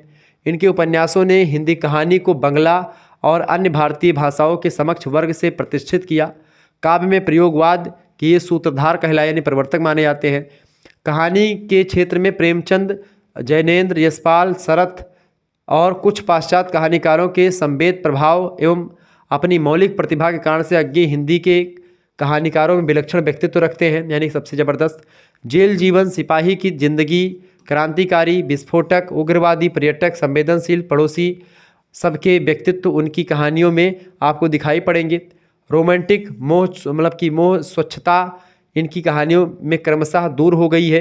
कुल मिलाकर के आप देखेंगे कि व्यक्ति की आहर्ता को बड़े सूक्ष्म स्तर पर बोध इनकी कहानियों से ही मिलता है। जीवन की सूक्ष्मतम अनुभूतियों के प्रति इनका संवेदनशील कलाकार हिंदी का दूसरा, इनमें मतलब इनके जैसा कोई नहीं जो इनके जैसा संवेदनशीलता को अपने में ग्रहण करता हो और कहानियों में लिखता हो। इतनी अधिक जीवन स्थितियों को भोगने, भाषाओं और साहित्य से गुजरने और मानसिक द्वंद्वों का साक्षात्कार अग्गे ने स्वयं किया है कि वे अपनी किसी भी रचना में, चाहे वह कहानी हो, चाहे कविता हो, चाहे यात्रा वृत्तांत हो, चाहे एक नई मतलब कि कुछ भी हो, एक नई संवेदना का स्तर उद्घाटित उनकी रचनाओं में हो जाता है। उनके जीवन की भी छाप उनकी रचनाओं में देखने को मिल जाती, कितना भी वो चाहे छोड़ लें या बचा लें। आगे देखते हैं, अगला प्रश्न आ चुका है संक्षेप में। रोज कहानी आपके पाठ्यक्रम में है। गैंग्रीन कहानी का कथ्य स्पष्ट कीजिए। रोज या गैंग्रीन कहानी अग्गे की प्रचलित कहानियों में से एक है। ये बेसिकली मनोवैज्ञानिक धरातल पर लिखी गई कहानी है। इसमें लेखक स्वयं होता है और लेखक की जो दूर की बहन होती है, ठीक है, या बचपन की फ्रेंड होती है, उसकी शादी हो जाती है माहेश्वर नाम के एक व्यक्ति से। मालती लेखक की दोस्त होती है, मुँहबोली बहन है, राखी भी बांधती थी उसको पहले। तो वो मुँहबोली बहन है, बचपन में एक प्रकार से बहन के रूप में मिली थी, लेकिन शादी हो जाती है। और उसी मालती की एक रास्ता की कहानी है रोज। मालती पूरा जीवन जो है रहती है और उबन की घुटन की कहानी है एक महिला की। एक महिला घर में रहती तो उस समय ना टीवी था, ना सीरियल था, ना मोबाइल पर इंस्टाग्राम जैसे प्लेटफॉर्म थे, यूट्यूब और ये सब नहीं था, इस फेसबुक, तो ये सब चलाने की तो कोई बात ही नहीं थी। पहली बात, घर में क्या करती थी, बस एक टीटी नाम का बच्चा था। माहेश्वर और मालती के एक बच्चा था टिटी। माहेश्वर अपना खुद डॉक्टर थे, पहाड़ी पर रहते थे। डॉक्टर साहब चले जाते थे दिन में डॉक्टरी करने के लिए। मालती घर पर रहती थी अकेली। ऐसे में जब मालती घर पर रहती थी अकेली, तो ऐसे में वो बहुत ऊब जाती थी, बोर हो जाती थी घर में, ठीक है, चूँकि कुछ और होता नहीं था, तो ऐसे में बोर हो जाना स्वाभाविक सी बात है। तो उसी उबाऊपन की कहानी है। एक स्त्री जो एक घर में अकेले रहती है, वो किस किस प्रकार से चीज़ों को देखती है। पानी भी समय से नहीं आता है, पानी भरने के लिए जल्दी उठना पड़ता है, अगर जल्दी नहीं उठे तो उसी पुराने पानी से काम चलाना पड़ता है। पहाड़ी पर घर बना हुआ है, आसपास भी कोई घर नहीं कि भाई पर पंचायत कर ले दूसरे से बैठ करके। यानी एक महिला की जो मनोवैज्ञानिक चीज़ें हैं, उसके उबाऊपन और टिकाऊपन की कहानी है, मतलब कि उबाऊपन और घुटन की कहानी है। इसमें वैचारिक अंतर्द्वंद है। इसकी नायिका मालती है, जो लेखक के दूर के रिश्ते की बहन है, अतः उसे सखी कहना उचित होगा, क्योंकि ये बचपन में एक साथ पढ़े लिखे हैं, खेले हैं। प्रतिदिन समाज में घटने वाली समस्याओं को मालती बार बार कहती रहती है। एक छोटा बच्चा टिटी भी, जिसे तीनों प्रेम करते हैं। जब भी मालती बर्तन धोने जाती तभी पानी चला जाता है, और आता भी है तो शाम 7 बजे आता है। इस प्रकार प्रतिदिन 11 बज जाते हैं उसको रात में सोने के लिए, जिसके लिए मालती का पति व्यंग करता है कि वह कहता है कि अब तो रोज़ 11 बज जाएंगे सोते सोते। कहानी के अंत में उसका पति सो जाता है और 11 बजे के पहले मालती अपने बच्चे को गोद में लेती है। तभी 11 बजे का घंटा बजा और वह तेज़ ध्वनि के साथ बोली 11 बज गए हैं। यही कहानी समाप्त हो जाती है। यानी एक महिला एक घर में किस तरीके से रहती है, तमाम प्रकार के कमियां हैं, तमाम प्रकार की शिकायतें हैं उससे, समाज से। जो स्त्री, जो लड़की बचपन में या माता पिता के यहाँ जब घर पे थी, वो खेल रही थी, उछल उछल करके जो है खेलती थी और हंसती थी, खिलखिलाती थी, सबसे मिलती जुलती थी, सबसे बातचीत करती थी। अब वही महिला जब उसकी विदाई हो जाती है उसके घर से, अपने पति के साथ रहती है, तो बस केवल जो है पति कुछ देर के लिए उसके पास रहता है, कुछ देर की खुशियों के लिए। वह पूरा जीवन एक प्रकार से उबाऊपन की ज़िंदगी को जीने के लिए तैयार हो जाती है। उसी उबाऊपन की, घुटन की कहानी ये एक प्रकार से कहानी, जिसके पात्र हैं मालती माधव और टिटी उसका छोटा सा बच्चा। और लेखक बीच बीच में स्वयं आता है, लेखक पहुँचता है एक गेस्ट के रूप में इसके घर पे। वो लेखक स्वयं अज्ञे जी ही मान सकते हैं।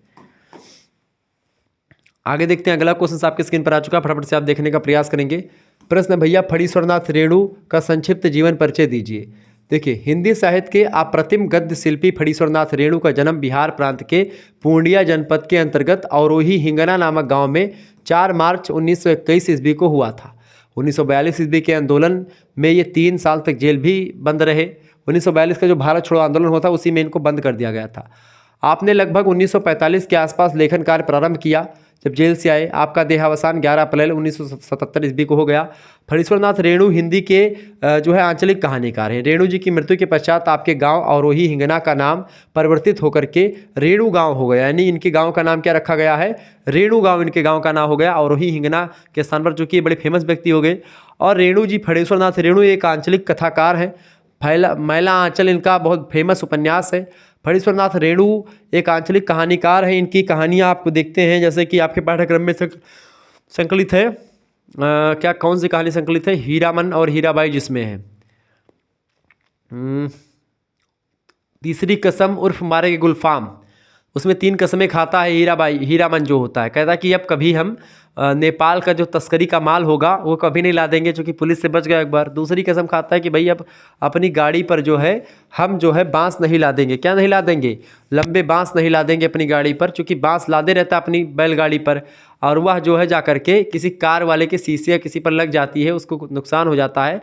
वो आकर के 2-3 लपोटा इनको मारता है, तो ये भागते हैं उधर से किस तरीके से। तो बांस नहीं ला देंगे अब, ठीक है। और तीसरी कसम खाता है कि जब हीराबाई को बैठाता है, हीराबाई चूँकि नर्तकी है, डांस करने वाली है एक, ठीक है, जो नृत्य करती है, मनोरंजन करने वाली है, तो उसको चूँकि उसको बैठाते हैं और बहुत फरबिसगंज या कहीं पर जाना रहता है, बड़ी दूर यात्रा रहती है और रात हो जाते हैं जाते जाते, तो उसी में बैठाए रहता है हीराबाई को और बातचीत करता है। हीराबाई भी उससे बहुत बढ़िया तरीके से बातचीत करती है, बोलते हैं, दोनों बातचीत होती है। और हीरामन जो है एकदम 40 साल का करिया करिया जो है काला चिट्टा एक जवान आदमी है, शादी नहीं हुई है, भाभी वगैरह उसकी ताने भी मारती रहती हैं उसको, ठीक है। कई सारी कहानी है। तो वो एक प्रकार से जब प्रेम करने लगता है, उसको लगता है कि चूँकि गांव का लड़का से अगर कोई शहर की लड़की या कोई भी लड़की एक बार बोल दे, तो लड़का सोचता है कि बस प्यार कर ली हमसे, ठीक है। तभी से जो कहावत तो चल रही है, हंसी तो फंसी, तो वो वाला हाल वही हो गया कि हीराबाई ने हंस खेल के बोल क्या दिया, हीरा मन को लगने लगा कि भई तो प्यार करने लगी हमसे, उसको प्रसन्नता हुई। अब जब हीराबाई उसको छोड़ करके जाने लगती है तो उसको बड़ा कष्ट होता है, वो रोक नहीं पाता उसको, जो कि किस हैसियत से रोके।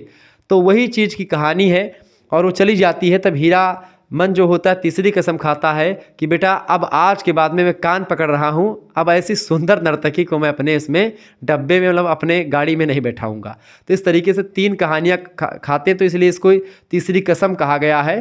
तो तीसरी कसम पर ही कहानी बेसिकली पूरी जो है इर्द गिर्द घूमती रहती है, हीरामन और हीराबाई के इर्द गिर्द ही, ठीक है। कुछ दोस्त आपस में मिलते रहते हैं, आपस में जाते रहते हैं, वही सब। रेणु जी ने वैसे तो कहानी, उपन्यास के अतिरिक्त रिपोर्टाज, संस्मरण, निबंध, नाटक ये सब भी लिखा है, लेकिन जिसमें मौलिकता की झलक तो मिलती है, किंतु उन्हें ख्याति नहीं मिली है। मैला आंचल फणीश्वरनाथ रेणु का बहुत फेमस उपन्यास है। 1954 से उनको ख्याति मिली थी जो है उपन्यास से। वस्तुतः आंचलिक उपन्यास में मौलिकता का साक्षात्कार हमें आश्चर्यचकित कर देता है। आंचलिकता का मतलब होता है गंवई परिवेश पर लिखा इन्होंने। जैसे कि पंचलाइट कहानी आप देखेंगे, पढ़े होंगे पहले इंटर वगैरह में या हाई स्कूल में, वो पंचलाइट कहानी फणीश्वरनाथ रेणु जी ने ही लिखी थी, जिसमें मुन्नरी और गोधन होते हैं, दोनों आपस में प्रेम करते हैं, ठीक है। गोधन की जो अम्मा, मतलब कि जो मुन्नरी की अम्मा होती है, उनका नाम था गुलरी काकी। गुलरी काकी को पता चल जाता है कि भाई मुन्नरी को लाइन मारता है ये लड़का जो है, जब इसके सामने गुजरता तो सलीमा का गाना गाता है, ठीक है। वो गाना गाता था जब गोधन निकलता था गुलरी काकी के घर से, तब मुनरी को ऐसे मतलब कि मुनरी को देख देख करके लाइन मारता था, गाना गाते हुए निकल जाता था।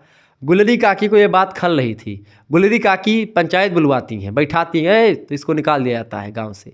जब एक गाँव से निकाल दिया जाता है गोधन, तब फिर बाद में पंचलाइट आती है, चूँकि बगल वाले गांव में पंचलाइट जलती है किसी फंक्शन में। तब ये पंचलाइट एक स्टोव जो होता था जलाने वाला, इसी से पंप करके खूब जलाओ तो फिर जलता था, ठीक है, उस टाइप का पंचलाइट होता था। तो वो जल नहीं रहा था, क्योंकि जलाना किसी को पता नहीं था। गोधन जानता था। गोधन को फिर बुलवाया जाता है कि भाई गोधन आओ जलाओ। तो गोधन का हुक्का पानी अभी तक बंद था समाज से, गोधन को बुलाया जाता है, गोधन आता है, गोधन जलाता है। फिर जब गोधन जला देता तो पंच जो बैठे रहते पूरे पंच, वो कहते हैं ठीक है बेटा, आज से तुम्हारा हुक्का पानी सब चालू, अब तुम जो है खूब गाओ सलीमा का गाना, आप जाओ गोधन के यहाँ जाओ, बैठो खाना, मतलब मुनरी के साथ जाओ, प्रेम करो, जो मर्जी हो करो, 7 खून तुम्हारा माफ़। यानी पंचलाइट जलाने के लिए 7 खून माफ़ हो जाता है। बिहार के एक गाँव की कहानी है पूरी। तो ये चूँकि बिहार से बिलोंग करते थे फणीश्वरनाथ रेणु, तो बड़े फेमस कथाकार रहे फणीश्वरनाथ रेणु, ठीक है। देखिए फणीश्वरनाथ रेणु एक आंचलिक कथाकार हैं, स्पष्ट कीजिए। आधुनिक कथाकारों में कुछ ऐसे भी कथाकार हैं जिन्होंने किसी विशेष परिवेश, अंचल या क्षेत्र को ही अपनी कहानियों का माध्यम बनाया है। डॉक्टर परमानंद श्रीवास्तव ने आंचलिक कथाकारों के विषय में लिखा है कि आंचलिक कहानीकारों के समक्ष विशेष अंचल वरन विशेष कक्ष अथवा वास्तविक अनुभव का कोई परिप्रेक्ष्य जो आंचलिक दृष्टिकोण को स्पष्ट करने की क्षमता रखता हो, वो होता है। फणीश्वरनाथ रेणु इन विशेषताओं के प्रतीकात्मक कथाकार हैं। इनमें सारी विशेषताएं मिलती हैं। आपने अपने कहानियों की कथा वस्तु की संरचना बिहार प्रदेश के पूर्णिया जिले के आसपास के परिक्षेत्र की ही की है। अपने आसपास के क्षेत्र जहां से वो बिलोंग करते थे उसी के इलाकों के गांव के बारे में मेंशन किया है। कथा वस्तु में सभी आंचलिक विशेषताएं विद्यमान हैं जिन्हें अन्य आंचलिक कथाकारों और समालोचकों ने स्वीकार भी किया है। डॉक्टर शिव प्रसाद सिंह कहते हैं कि आंचलिक कथा संबंधी विशेषताएं रेणु जी के कथा जगत में स्पष्ट रूप से दिखाई पड़ती हैं, और कहते हैं कि आंचलिक वही कहानियाँ कही जा सकती हैं जो किसी जनपद के जीवन, रहन सहन, भाषा, मुहावरे, अंधविश्वासों, पर्व, उत्सव, लोक जीवन, लोक नृत्य आदि को चित्रित करना ही अपना मुख्य उद्देश्य माने। आंचलिक तत्व ही उसके साथ होते हैं। और आप चाहे फणीश्वरनाथ रेणु का मैला आंचल देखेंगे, चाहे आप वो देखेंगे, क्या नाम है, पंचलाइट कहानी देखेंगे, और चाहे आप जो है इनकी और कहानी संकलित हैं, आप जैसे तीसरी कसम कहानी देखेंगे, सब में आप देखेंगे महुआ घटियारिन का गाना आप इसमें देखेंगे, पंचलाइट उसमें तीसरी कसम कहानी में गाते हैं दोनों लोग, ठीक है, और चलते हैं। तो ये सब कहानियाँ जो हैं आपको दिखेंगे। अगला प्रश्न आपके स्क्रीन पर आ चुका है, पिता कहानी। देखिए प्रश्न आ चुका भैया, पिता कहानी का प्रतिपाद स्पष्ट कीजिए। पिता ज्ञानरंजन की महत्वपूर्ण कहानियों में से एक है। इस कहानी में रूढ़ियों से चिपके पिता की जिद्दी रूप को रेखांकित किया गया है। संयुक्त परिवार के टूटते चले जाने और युवाओं का शहरों की ओर रुख करने से बूढ़ों की आपसी समस्याएं बढ़ी हैं। इस असहाय अवस्था में वे अकेले पड़ जाते रहे हैं, जो है बूढ़े लोग, उनकी देखभाल करने वाला कोई नहीं रह जाता है। अकेलेपन फीलिंग करने लगते हैं पिता, मतलब कि जो बूढ़े होते हैं, ये लोग अक्सर गांव में ही रह जाते हैं। पिता में कहानीकार का उद्देश्य है इस चिरपरिचित समस्या को रेखांकित करना। गांव में जो वृद्धों की समस्या है, शहरों में वृद्धों की समस्या है, उन समस्याओं को उजागर करने का काम है। बल्कि पुरानी पीढ़ी के रूढ़वादिता को उद्घाटित करने का भी काम इस कहानी के माध्यम से किया गया है। यहाँ पिता संयुक्त परिवार के एक सम्मानित सदस्य के रूप में है। उनको पारिवारिक असंप्रक्ति के कारण से अकेलापन या किसी प्रकार की असुविधा उठानी पड़ती है, असुविधा नहीं उठानी पड़ती है, बल्कि वे स्वयं चीज़ों के प्रति तटस्थता और अन्य मनस्कता दिखाते हैं। परिवार उन्हें छोड़ करके कहीं नहीं जाता है, वह तो उनके इर्द गिर्द सुविधाएं जुटाने का प्रयास करता है, लेकिन पिता इन प्रयासों के प्रति कोई रुचि प्रदर्शित नहीं करते। यानी यहाँ पर पिता ही एक प्रकार से थोड़ा सा अलग टाइप के हैं, ठीक है। बाकी गांव वगैरह में तो भाई वृद्धों से कोई बातचीत करना नहीं चाहता, और शहरों में भी कि शहरों में वृद्धों की समस्या है। गांव में तो एक वृद्ध दूसरे वृद्ध से मिल जाते हैं, चाय की दुकान पर जाकर के बैठ कर चाय की चुस्कियाँ लेते हैं, बातचीत करते हैं, ठीक है, राजनीति पर चर्चा करने लगते हैं, तो उनका जीवन कट जाता है। शहरों में ऐसा कुछ नहीं, पार्क में जाते हैं, बैठते हैं, कोई बातचीत करने वाला भी जल्दी नहीं मिलता है, ठीक है। तो ये सब चीज़ें हैं। आगे देखते हैं, अगला क्वेश्चन आपके स्क्रीन पर आ चुका, फटाफट से आप देखने का प्रयास करें, वीडियो को शेयर कर दीजिएगा, लाइक कर दीजिएगा। प्रश्न आ चुका, आलोचना को परिभाषित कीजिए। देखिए आलोचना साहित्य, ललित कलाओं से संबंधित कलाकृति के गुणों और मूल्यों के निर्णय की कला है। इसमें तत्संबंधी निर्णय तथा उसकी अभिव्यक्ति दोनों शामिल होती है। यानी किसी लेखक ने क्या किया है, क्या लिखा है, उसका उद्देश्य क्या रहा है, यही सब आलोचना में किया जाता है। आपको बता दूं कि इससे पहले एक मॉडल पेपर हमने दिया था, उसमें और भी चीज़ों को उद्घाटित किया गया, तो आप उस वीडियो को देख लीजिएगा, उसमें बहुत सारी चीज़ें बताई गई हैं। ठीक है, अगला क्वेश्चन आ चुका है, हिंदी के किन्हीं 4 आलोचकों के नाम लिखिए। तो हिंदी के प्रमुख आलोचकों में जैसे आचार्य रामचंद्र शुक्ल जी का नाम है, हजारी प्रसाद द्विवेदी जी, रामविलास शर्मा जी और डॉक्टर नगेंद्र, ये सब नाम लिख लीजिएगा। यात्रा क्या है? यात्रा का वास्तविक अर्थ होता है एक स्थान से दूसरे स्थान पर जाने की क्रिया, और जब इसी क्रिया को या जिसमें जो चीज़ें अच्छी रही उसको लिखता है कोई व्यक्ति, तो यात्रा वृत्तांत वही हो जाता है। ठीक है।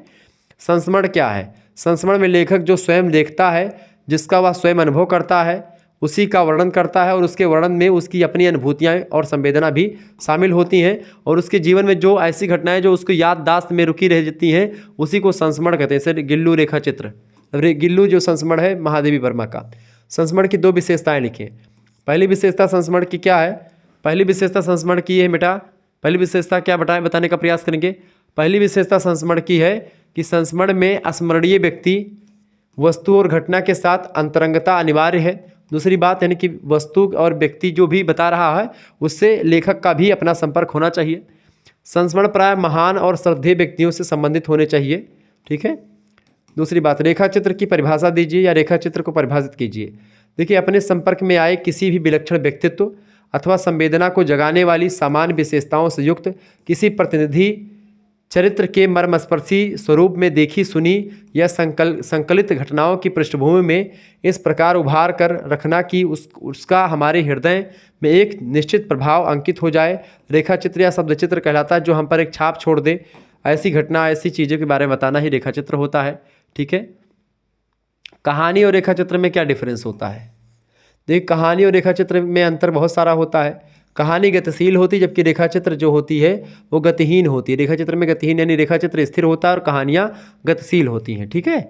अगला प्रश्न है, रेखा चित्र और संस्मरण में क्या अंतर है? संस्मरण का संबंध देश, काल और पात्र तीनों से होता है, जबकि रेखा चित्र में प्रायः देश काल में संबंध नहीं, मतलब कि देश काल संबंध में नहीं होता। ठीक है। रेखा चित्र की विशेषताएं बताएं। रेखा चित्र में वर्णन का विस्तार नहीं होता है, और रेखा चित्र के आलंबन प्राय समाज के समान प्राणी ही होते हैं। ठीक है, यह बात ध्यान रखें, दोनों विशेषताएं। अगला प्रश्न है, आत्मकथा से आप क्या समझते हैं? देखिए, आत्मकथा लेखक के जीवन का संबंध वर्णन होता है, और आत्मकथा के द्वारा अपने बीते हुए जीवन का सिंहावलोकन, यानी उसके जीवन में जो जो अच्छी चीज़ें रही हैं, जो भी बुरी चीज़ें रही हैं, जिसको लिखना चाहता है वो लिख सकता है। यानी लेखक जब अपने बारे में खुद लिखता है तो वो आत्मकथा होती है। एक व्यापक पृष्ठभूमि में अपने जीवन का महत्व वो दिखाता है। जैसे आप देखते हैं, क्या भूलूं क्या याद करूं, हरिवंश राय बच्चन की आत्मकथा है। ठीक है। आगे देखते हैं। और जीवनी क्या होती है? जीवनी किसी फेमस पर्सनालिटी पर लिखी जाती, किसी भी दूसरे व्यक्ति के, तो जैसे कि अमृत राय ने लिखी। ठीक है। जीवनी क्या लिखी? किसकी जीवनी लिखी? अमृत राय ने। अपने पिताजी की जीवनी लिखी, मुंशी प्रेमचंद की। ठीक है। जैसे कि आप देखते हैं और भी जीवनी है, विष्णु प्रभाकर ने लिखी है जीवनी। ठीक है। शरद चंद्र चटर्जी की जीवनी है, विष्णु प्रभाकर की कोई नाम मुझे नहीं ध्यान आ रहा है। ठीक है। चले, आत्मकथा की विशेषताएं बताएं। देखिए, आत्मकथा का चरित्र नायक लेखक स्वयं होता है, खुद ही लेखक लिखता है उसको। और आत्मकथा यथार्थ और प्रमाणिक तथ्यों पर आधारित होती है, जो कि जब भी लेखक लिखता है तो तटस्थ होकर के लिखता है, अपने बारे में जो भी उसकी गलतियां उसको भी लिखता है, जो अच्छाइयाँ उसके बारे में भी लिखता है। हास्य व्यंग्य की 2 विशेषताएं बताएं। देखिए, निबंध जैसी गद्य विधा जिसका पृथक अस्तित्व है वही गद्य, मतलब कि वही होता है, और हास्य व्यंग्य का अद्भुत मिश्रण होता है इसमें। यानी कि यहाँ पर किसी मुद्दे पर एक प्रकार से क्या किया था, किसी मुद्दे को पर व्यंग किया जाता है। जैसे कि भोला राम का जीव, एक सरकारी जो भ्रष्टाचार है उस पर व्यंग किया गया है। भोला राम का जीव एक कहानी है जो हरिशंकर परसाई की कहानी है, और हरिशंकर परसाई बेसिकली एक व्यंग्यकार है, और हिंदी साहित्य के बड़े ज़बरदस्त व्यंग्यकार के रूप में हरिशंकर परसाई का नाम आता है। ठीक है। ये सब ध्यान रखेंगे तो जीवनी कहानी सब आपका हो गया। तो जिन बच्चों को अगर आपको कोर्स में ज्वाइन होना है तो जुड़ सकते हैं हमारे साथ। SMS करेंगे 9161 93 60 62 पर SMS करेंगे, आप हमारे साथ जुड़ सकते हैं। अपना नाम, ठीक है, अपनी यूनिवर्सिटी का नाम और अपने सब्जेक्ट के नेम लेकर के आप भेज दीजिएगा, आपको ग्रुप से जुड़ जाएगा। मात्र और मात्र उसकी फ़ीस रखी गई 100 रुपीज़। इसी में आपको जो है आपके तीनों सब्जेक्ट मेजर जो है, एक माइनर सब्जेक्ट और एक को करिकुलर सब्जेक्ट, ये सभी की तैयारी आपकी करवा दी जाएगी मात्र 100 रुपीज़ में। सभी की यहाँ पर आपको PDF मिलेगी। ठीक है। वीडियो लेक्चर्स मिलेंगे, लाइव क्लास की लिंक मिलेगी, ग्रुप से आपको जोड़ दिया जाएगा, और 4th सेमेस्टर की जब क्लास लगेगी तो उसके बारे में आपको इन्फॉर्मेशन दे दी जाएगी। ठीक है। चलिए, फिर मिलते हैं नेक्स्ट वीडियो में। तो आपको जुड़ना है तो SMS करके जुड़ सकते हैं। मात्र 100 रुपीज़ आपके लिए फीस रखी गई है, इसके अंदर सेंड किया जाएगा, उस पर आपको सेंड कर देना है। अगर आप नहीं चले तो आप किसी दूसरे से भी पैसा सेंड करवा सकते हो। धन्यवाद। मिलते हैं फिर नेक्स्ट वीडियो में। जय हिंद, जय भारत, बहुत बहुत धन्यवाद बेटा। Good night, I love you.